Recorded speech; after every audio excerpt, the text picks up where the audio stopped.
I know you just had lunch. Let me ask you a question. How many of you have improvised before?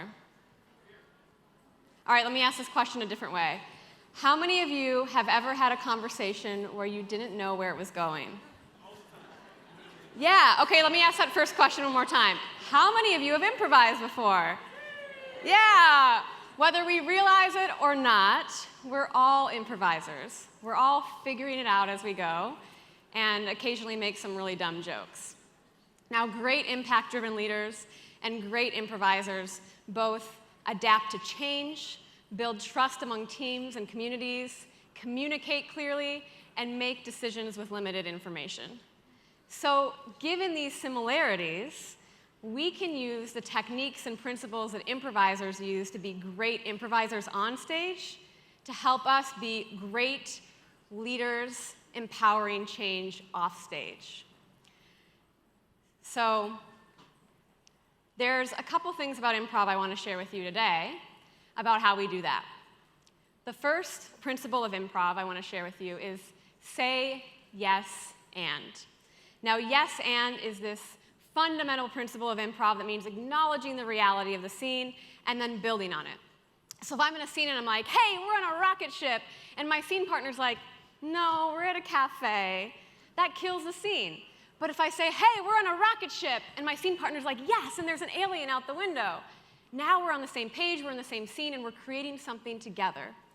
Now, off stage, when we say yes and, this allows us to come up with new ideas and possibilities and solve big problems, right? Because new ideas happen when we say yes, and we can only solve a problem if we first acknowledge the problem exists. And this is key to social innovation, right? Because we acknowledge the reality of the situation around us, and then we take action and do something about it. The second principle of improv that I want to share with you, take everything as a gift.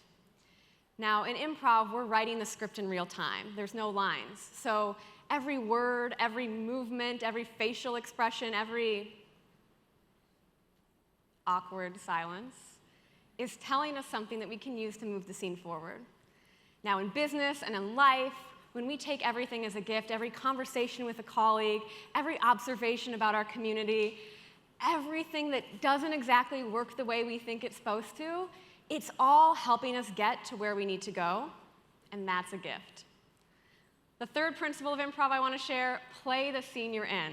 This is all about being present, paying attention, actively listening, and that's what we need in improv, to hear those gifts and hear what's going on in the scene so we can keep creating and moving the scene forward.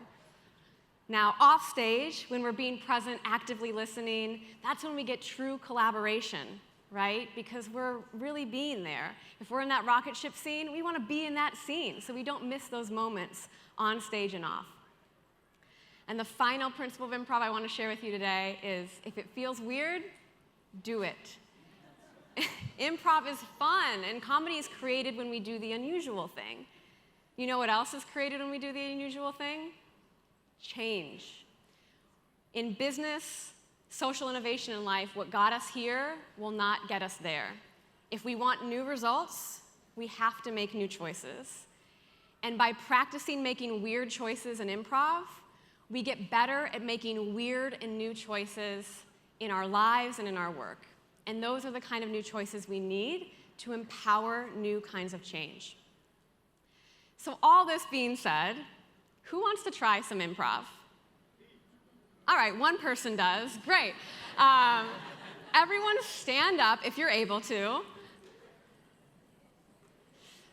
Now, the first thing we're going to do is we're going to fire our judge. So there's research that shows that when we're improvising, the part of our brain responsible for self-censorship, which is the dorsolateral prefrontal cortex, for any of my brain nerds out there, that is shown to decrease in activity. And when we're improvising, the medial prefrontal cortex, which is responsible for creativity and connecting with ourselves and others, is shown to increase in activity. So we're going to do a little something that just kind of tells that censor to quiet down. We're going to fire our judge. So on the count of 3, I'm going to ask everyone to fire their judge. And to do this, I'm going to first invite you to close your eyes if you want, so you can really picture that inner critic. And close your eyes, pull out your wallets. Oh, Just kidding. I know this is a social impact conference. We're not on Wall Street here. Picture that inner critic, that voice that says, don't do that, that's dumb, someone might laugh at you. And on the count of 3, say whatever it is that you need to say to let go of judging the activities we're going to do, to let go of judging each other, and to let go of judging yourself. Out loud on 3. 1, 2, 3. You're fired. Amazing, great. So now we fired the judge, we can do some weird stuff, right? So just like improvisers play all these different characters, we contain multitudes of characters within us. So I want you to think of a core character strength of yours. Maybe you're always on time, you're really good at finding typos, or you're a great communicator. And think of one word, one noise, and one motion to encapsulate that strength. For example, I might say, magnetic Mary. Yours doesn't have to be an alliteration, mine just happens to be. And on the count of 3, we're all gonna do that together, whatever it is for you, okay? 1, 2, 3. Magnetic Mary. All right, look at all these strengths we have in here.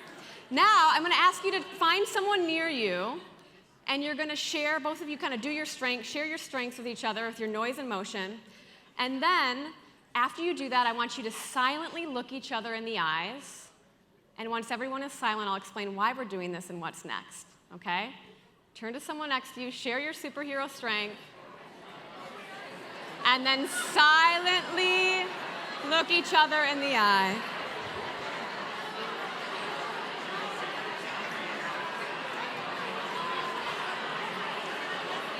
And then silently look each other in the eye. And then silently look each other in the eye. And then silently look each other in the eye. And then silently look each other in the eye. And then silently look at your partner in the eye. Hold that eye contact. Don't have to look at me for this. Look at your partner. There's a line in it. There's a saying in improv, silently. There's a line in improv where if you don't know what to say, the next line of dialogue is buried in your scene partner's eyes. We hold a lot in our eyes, and great leaders and great improvisers are great at making eye contact.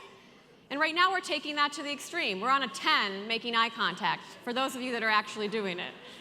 Silently looking at each other in the eye. Silently looking each other in the eye. When we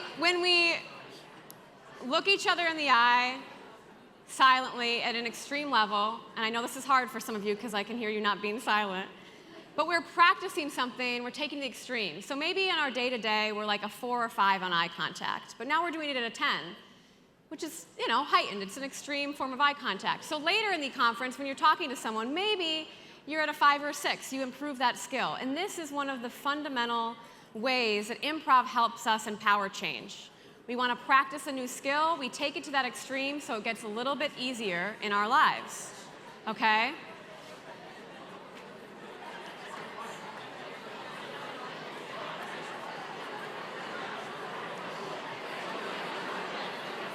All right, in our final minute here, I'm going to leave you with one parting gift. Come back to me. We're done with this exercise. We have learned that people don't know what silence is.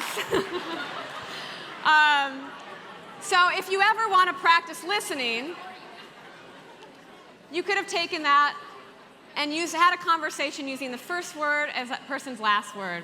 Because how often are we thinking about what we're going to say next while someone else is still talking, right? And then we miss out on those gifts. And so when we're fully listening, before we start to formulate our own ideas, that's when we can be in the moment and react to what's actually happening versus panicking when something goes unplanned. And if you want to keep improving, you can find me online. There's my TED Talk if you want to see it. I have a special gift for everyone who's here. If you want that video about how to better listen and empower change, go to socialimpact.chooseimprove.com. Leave your email, you'll get a video that will help you be a better leader, listener, and better able to drive change. Thank you so much for saying yes and participating. Enjoy the rest of the conference.